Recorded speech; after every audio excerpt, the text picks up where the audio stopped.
नमस्कार. नमस्कार.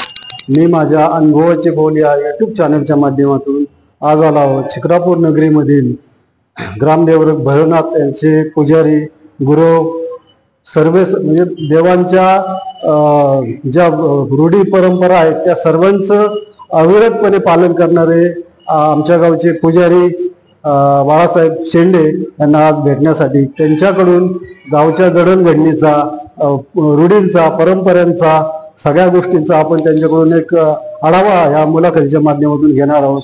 तत्पूर्वी त्यांचं बालपण कुठं गेलं, त्यांचं शालेय शिक्षण कुठं गेलं, त्याचबरोबर कौटुंबिक परिस्थिती शिक्रापूरमध्ये ज्यांचं पदार्पण कशा पद्धतीने झालं ह्या सर्व गोष्टींची आपण त्यांच्याकडून माहिती जाणून घेणार आहोत. नमस्कार. नमस्कार. काका, आपलं बालपण कुठं गेलं? बालपण माझा जन्म सावळेवाडी या ठिकाणी. शिक्रापुराचा विषय असा आहे, शिक्रापूरला आमचे आजोबा नारायण विठोबा शेंडे गुरव ते 1920 साली आले. 20 साली. त्याच्यानंतर मग त्याच्यानंतर मग 1940 ला आजोबांचा निधन झाल्यानंतर वडिलांनी ती जबाबदारी वडिलांकडे आणि वडिलांकडे आल्यानंतर शिक्रापूरमध्ये पहिल्यांदा राहण्याचं ठिकाण पहिलं भैरवनाथ मंदिर, पात्राचं शहर. त्यावेळेस कुटुंब तुमचं मोठं होतं का छोटं होतं? नाही, कुटुंब म्हणजे कसं 5 माणसं फक्त आलो ना तिकडून. आजोबा आणि आमचे वडील मोठे होते ते आले इथे. आणि वडिलांना भाऊ होते 4, रामनाथ, नंतर लक्ष्मण, गणपत आणि राईबाई आणि ताईबाई अशा 2 बहिणी, अशा एवढं कुटुंब आलं शिक्रापूरमध्ये. नारायण विठोबा म्हणजे आजोबा आणि आमची आजी म्हणजे विठाबाई. आणि तुमच्यावर या ग्रामदेवकाची जबाबदारी कधी पडली? माझ्यावर 19/4/78 ला वडिलांचं निधन झालं. त्यानंतर आले, पण त्या अगोदर 1967 साली आमचे वडील मारुती नारायण शेंडे हे आजारी असल्यामुळं 1967 सालापासून जबाबदारी घेतलेली आहे. परंतु अधिकृत 19/4/78 मृत्यूनंतर. भैरवनाथ मंदिर म्हणजे हेमाडपंत मंदिर. आणि वर काय नंतर 1940 लाच आनंदराव मारुती मांढरे आणि ह्या कार्यकर्त्यांनी तो पत्र बांधला. मंदिराची जी परंपरा आहे पुढे त्या कशा भैरवनाथाच्या परंपरा पहिल्या. भैरवनाथ म्हणजे ग्रामदैवत. चैत्र पौर्णिमेला सर्व गावचा दर्शनाचा कार्य म्हणजे दंडवत मुख्य कार्य, गावचा उत्सव. तो कसा पद्धतीने? तो आपला ताशा, ढोल हे वाद्य होते त्यावेळेला. गावातले सगळे लोक दंडवत घ्यायचे. आणि संध्याकाळी 9 वाजता मांढरे कुटुंबाकडून पोशाख. माझ्या त्र्यंबक एकनराव मांढरे पाटील यांच्याकडून पोशाख म्हणजे काकासाहेब काकासाहेब संध्याकाळी 8 ला. आणि रात्री सगळं झाले की 11 वाजता छबिना पालखी भैरवनाथांची मिरवणूक. त्याच्यानंतर कार्यक्रम सांगता. बरं, आता त्याच्यानंतर भैरवनाथ मंदिर झालं. नंतर आता दिवाळीला जो काकडा असतो तो कधीपासून चालू झाला किंवा त्याचं दिवाळीचा काकडा तर मी आहे म्हणजे मी 67 पासून करतोय, तो चालू आहे. त्याच्या अगोदर तर मला नाही सांगतात किती चालू झाला. तुम्ही चालू केल्यापासून आहे 67 पासून मी मात्र ठाम सांगेल किंवा आज चालू झालाय. त्याच्या अगोदर तर चाल नाही सांगता मला.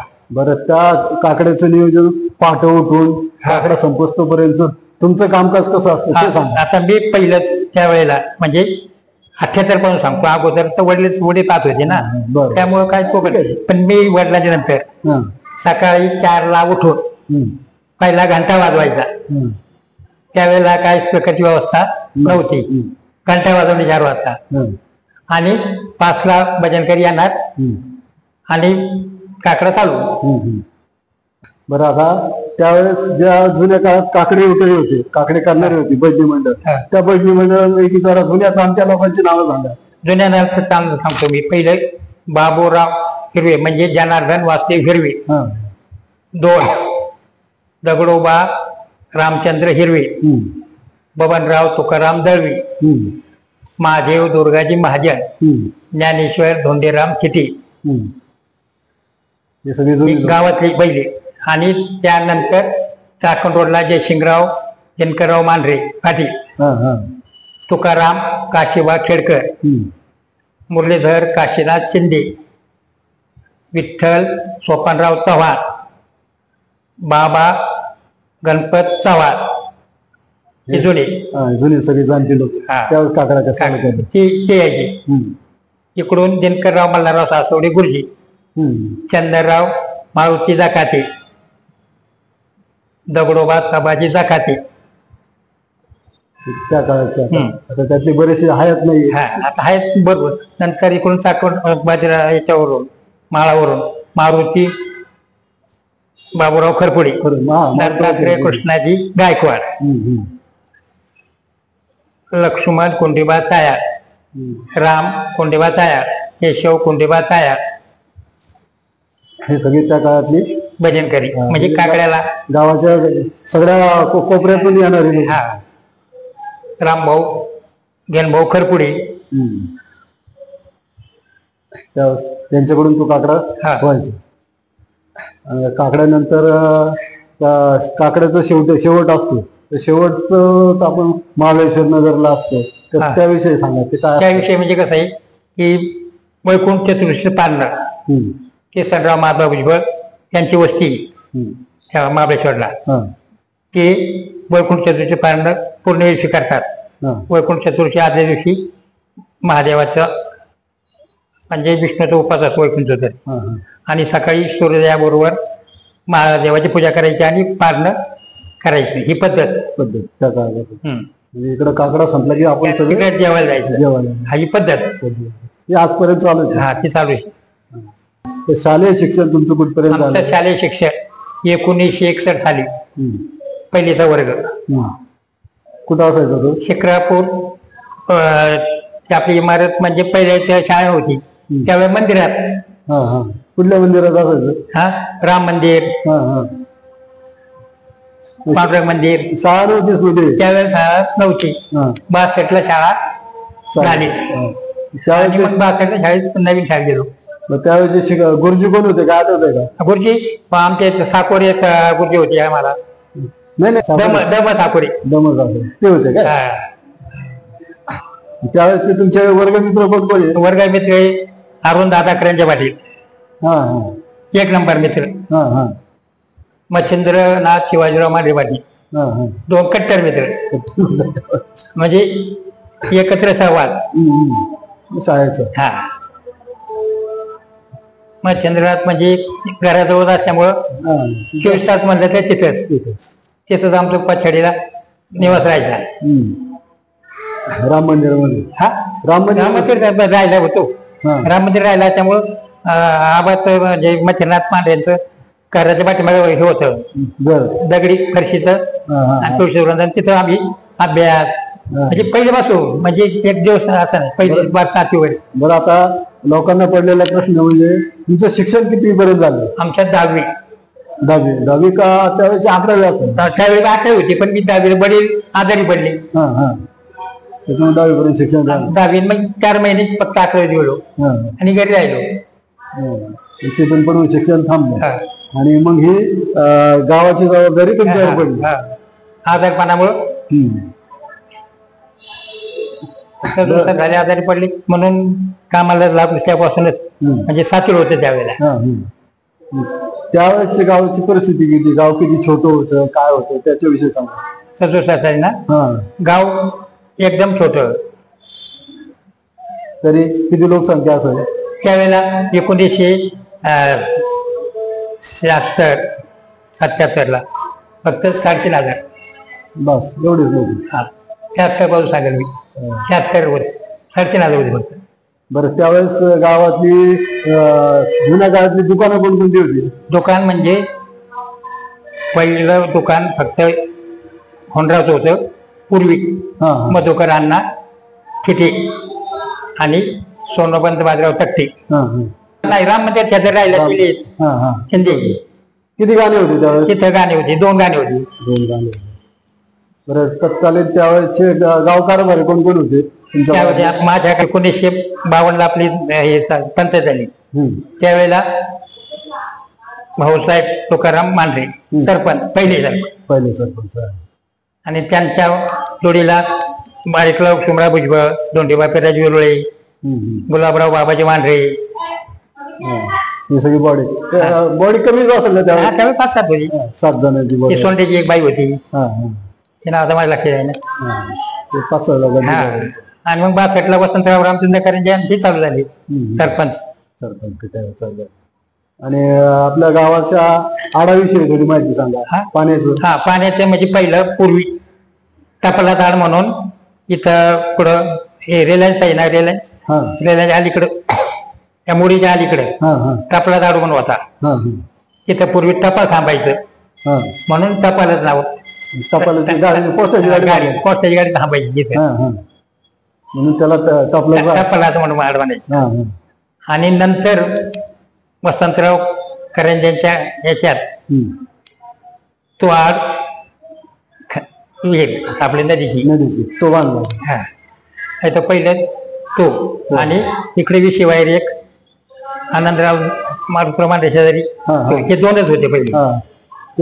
हे सगळं झालं. आता गावात पहिला सप्ताह कधी चालू झाला? 1976, 77 ला आपल्या मूर्ती बसल्या भरवणात आणि पांडुरंगाच्या. कुठं होते? विठ्ठल मंदिरात सप्ताह भरला. आता तोडकर सागर त्यांच्या जागेत 76. तिथे किती वर्ष झालं? तिथं 2 वर्ष झाला.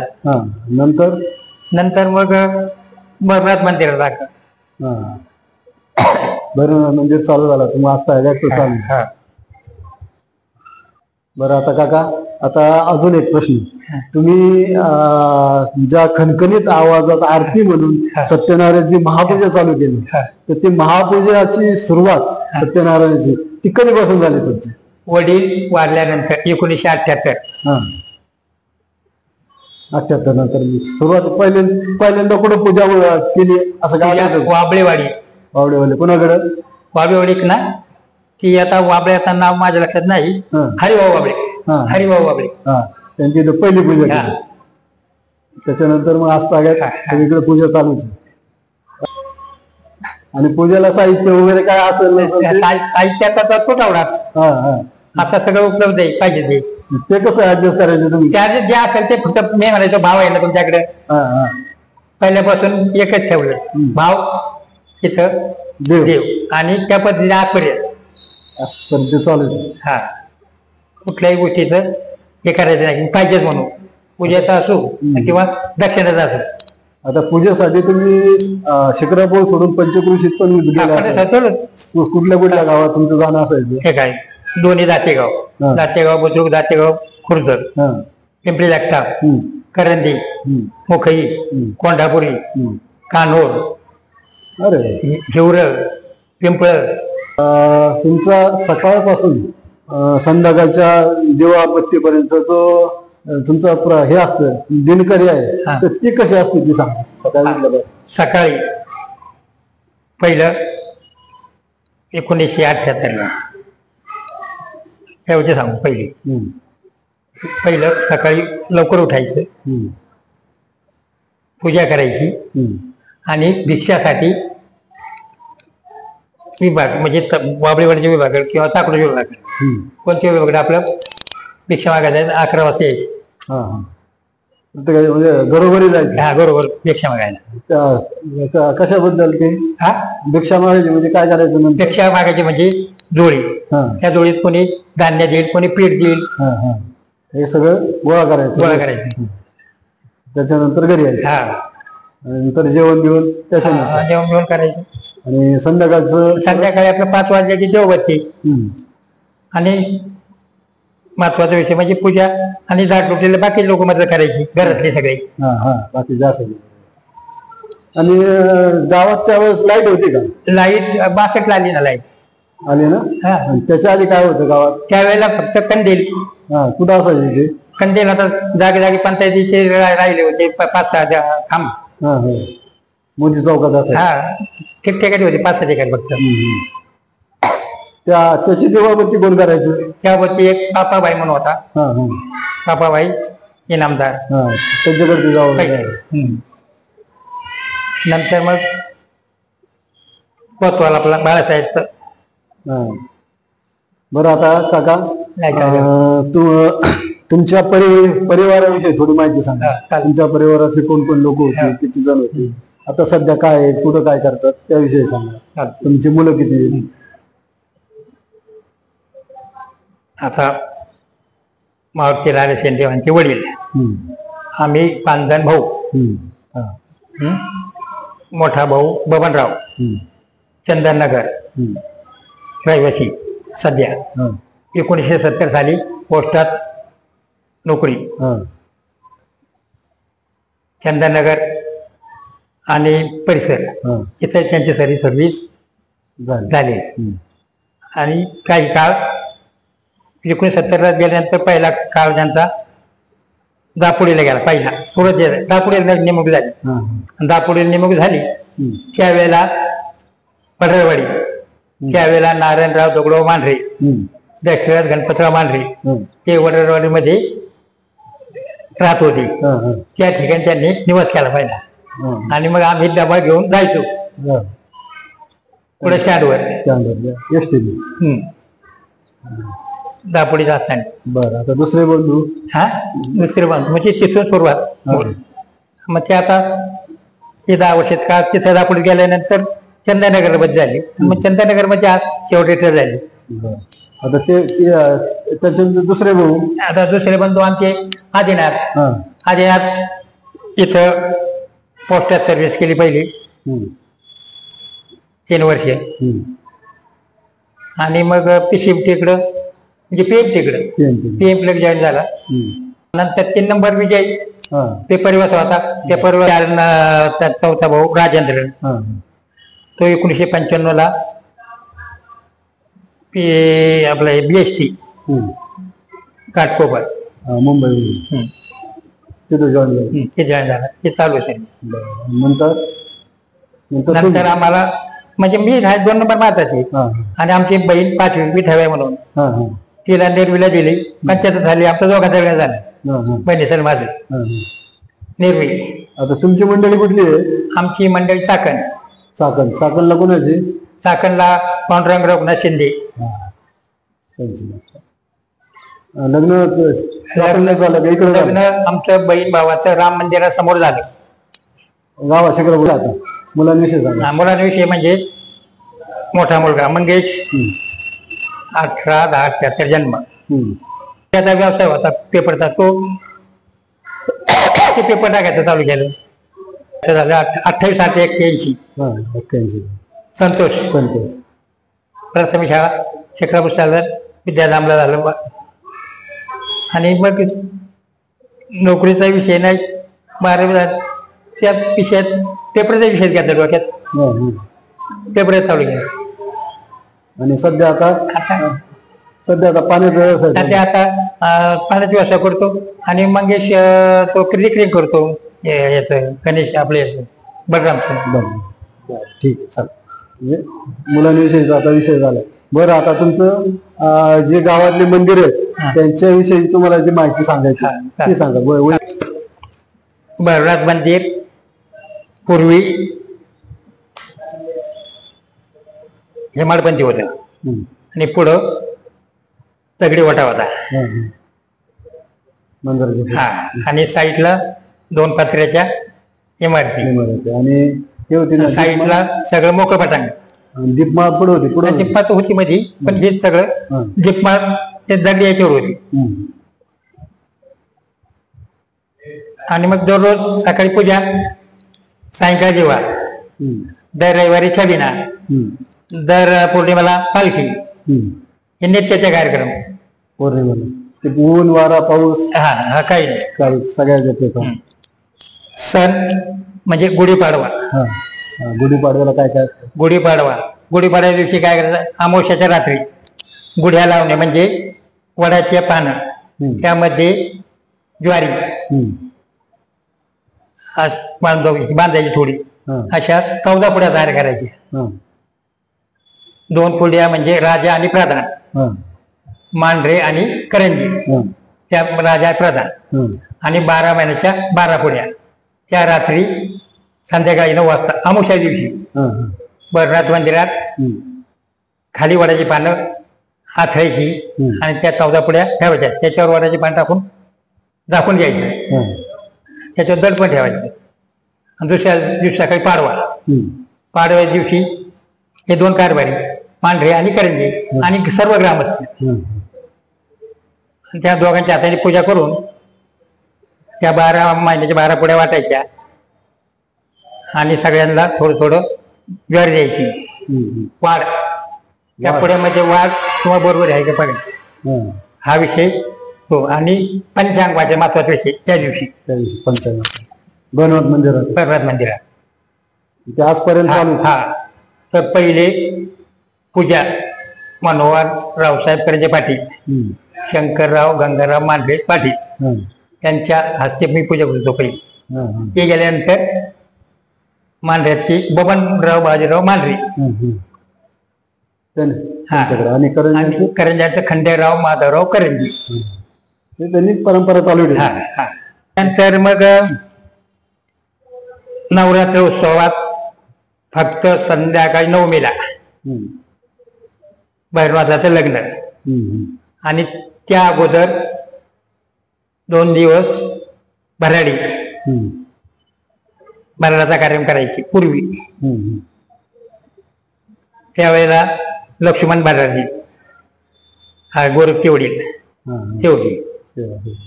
लक्ष्मण डोंगडे,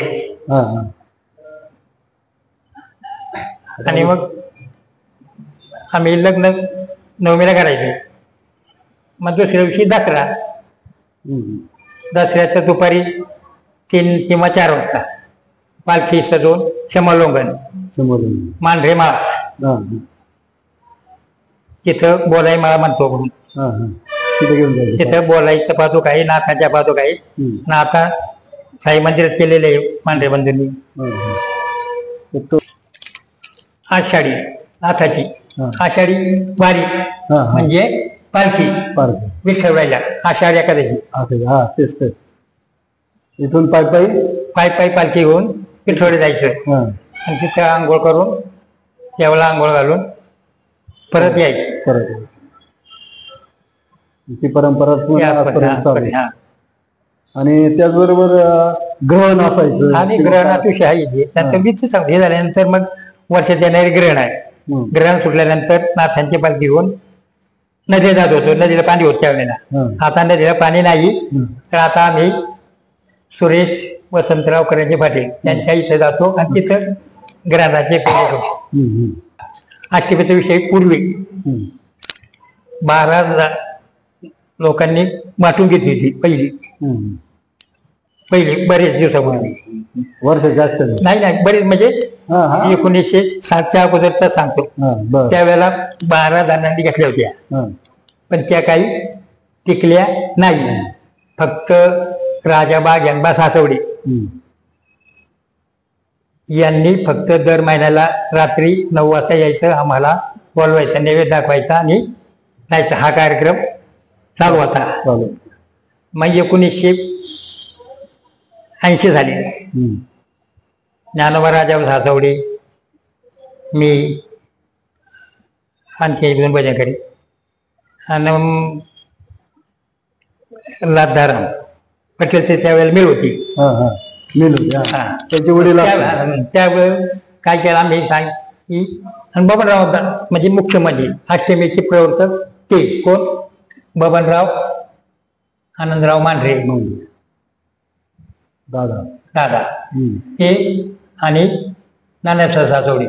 आपल्या इथं चैत्र पौर्णिमेचा अष्टमीला भांडारा असतो दरवर्षी.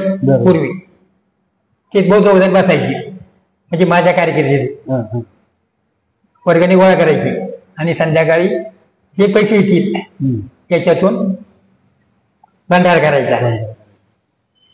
तो हे पहिला तो म्हणजे चैत्रीचा. आणि एक महिना असा अगोदर घेतला पहिल्यापासून कधी माझ्या देखत काय झालं नाही. पण फक्त कोण काही आलो नैवेद्य अष्टमीचा ज्ञानोबा राजाबा सासवडे तेवढे राजाबा ज्ञानबा गेल्या नंतर ज्ञानोबा राजा आणायचे. आणि मग 80ला आम्ही बसतो सगळे साहेब आम्ही 15 धर्मचे तीर्थ झाले होते. हा आणि मग काय ठरलं दादांचं म्हणजे बबनराव माने दादा म्हणतो ते आणि काय करायचं भाऊसाहेब करपडे त्याला जोडीला ज्ञानोबाला हे दोघं जोडीला आणि मी आहेच माझा का विषय नाही. मग वर्गणी गोळा करायचो ज्ञानोबा राजाबाद चौकात साखर चौकात ठरविक दुकान आहेत 4-2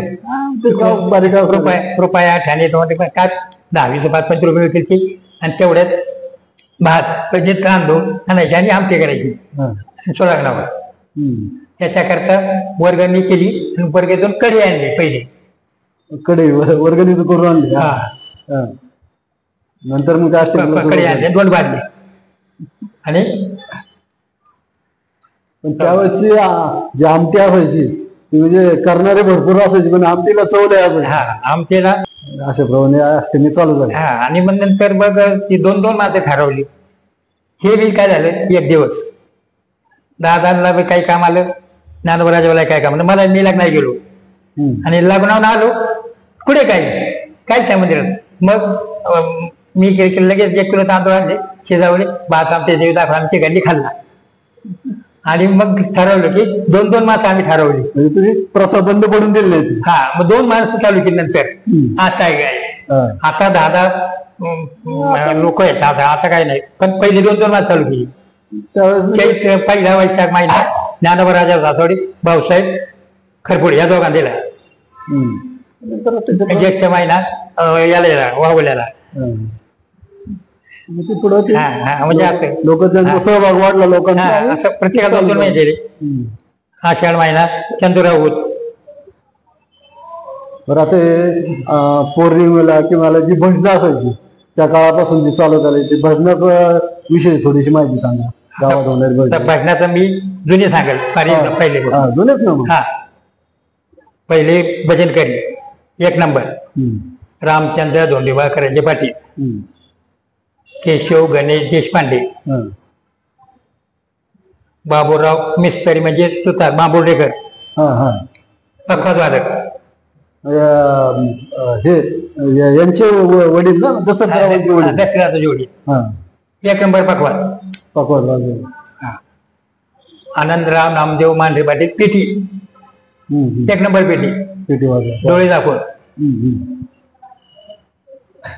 आणि हे आपलं आता तिथं पुढे हे सगळ्याच्या नंतरचे विषय बाबूराव म्हणजे जनार्दन वासुदेव हिरवे गायक वादक पीटी मास्तर म्हणून दगडोबा रामचंद्र हिरवे पखवाज वादक बबनराव तुकाराम दळवी आणि पेटी मास्तर म्हणून दिनकरराव मल्हारराव सासवडे गुरुजी. पेटी मास्तर चंद्रराव मारुती जागाते. गायक तुकाराम खेडकर जयशंकरराव मांढरे पाटील गायक म्हणून. मुरलीधर काशनाथ शिंदे गायनाचं काम करायचं. आणि हे पण असायचं ना आपलं महाजनांचं काय ते माहीत पण ते कमी म्हणजे हे जास्त कट म्हणजे बाहेर सुद्धा चालणारी माणसं गावात चालणारी माणसं तात्या हे आपले गावाच्या पातळी आहेतच पण बाहेर सुद्धा चालणारी माणसं गावाच्या बाहेर चालणारी चांगलं भेटणार. म्हणजे बाबुराव हिरवी कुठे चालणार दगडोबा हिरवी कुठे 1 नंबर पेटी वाचणार.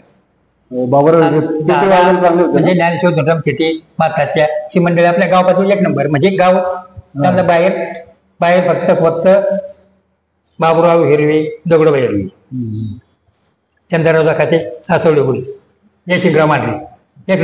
पूर्वी शंकरराव करंजे दोंडेबाई हिरवे माऊलीचा उत्सव महादेव मंदिर श्रावण महिना आणि शिवरात्र 2 वेळेला भजन व्हायचं. ही परंपरा त्या जुन्या भजनकरी मंडळी चालू केली त्यांनी चालू केली. मारुतीचा हनुमान जन्म चैत्र पौर्णिमा मुख्य आणि त्यानंतर चतुर्थीला उत्सव मारुतीचा. मारुतीचा उत्सव म्हटल्यानंतर संध्याकाळी 8ला पोशाख आणि रात्री 11 वाजता पालखी मिरवणूक. आता राम मंदिर, राम मंदिराला रामनवमी हा उत्सव. रामनवमीचा 12 वाजता जन्म व्हायचा, तर 9-10 वाजता लोक यायची, बैठातून जन्म व्हायचा. आणि बबनराव आनंदराव मांढरे हे कार्यकर्ते, हा दत्तात्रय हनुमान चव्हाण, ते एकत्र येऊन वर्गणी करून आपलं थोडाफार भंडारा करायचे. आता मोठ्या प्रमाणात होते, आता काय विषय नाही. आणि राम जन्म झाल्यानंतर तेरशीला रामाची पालखी म्हणजे मिरवणूक.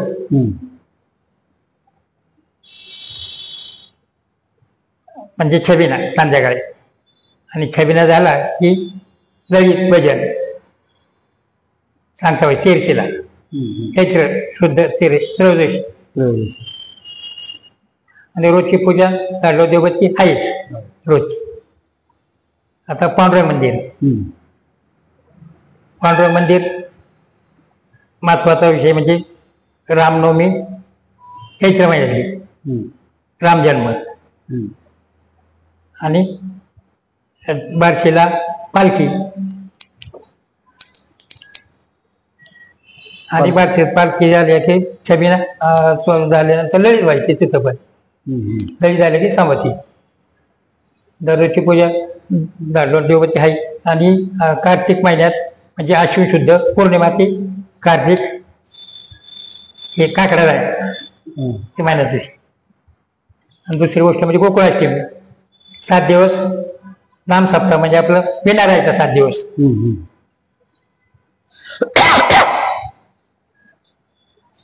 आणि 8व्या दिवशी जन्माष्टमी करायची रात्री 12 वाजता. दुसऱ्या दिवशी सकाळी विना पूजन करायला नदीला जायची. ही परंपरा आजपर्यंत चालेल. आणि मग नंतर आता दत्त मंदिर झालं 80ला.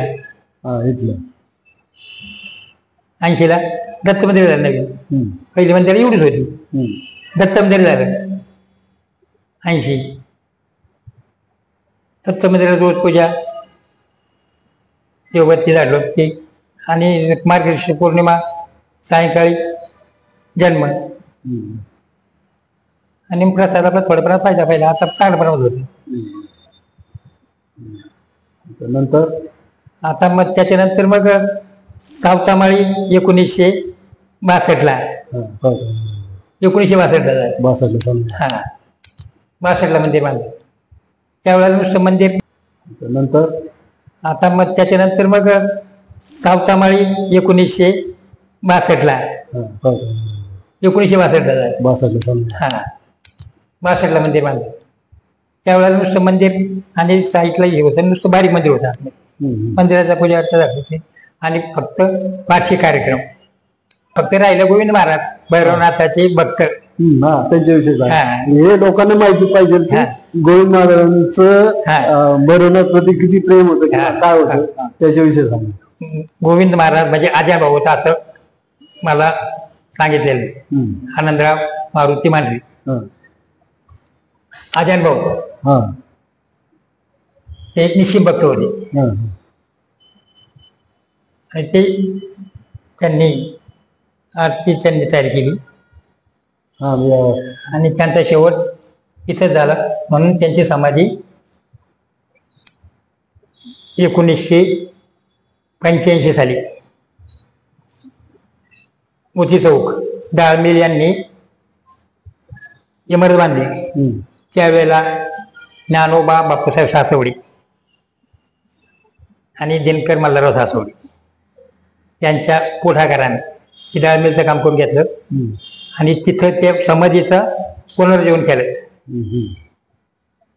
होम हाऊन करून.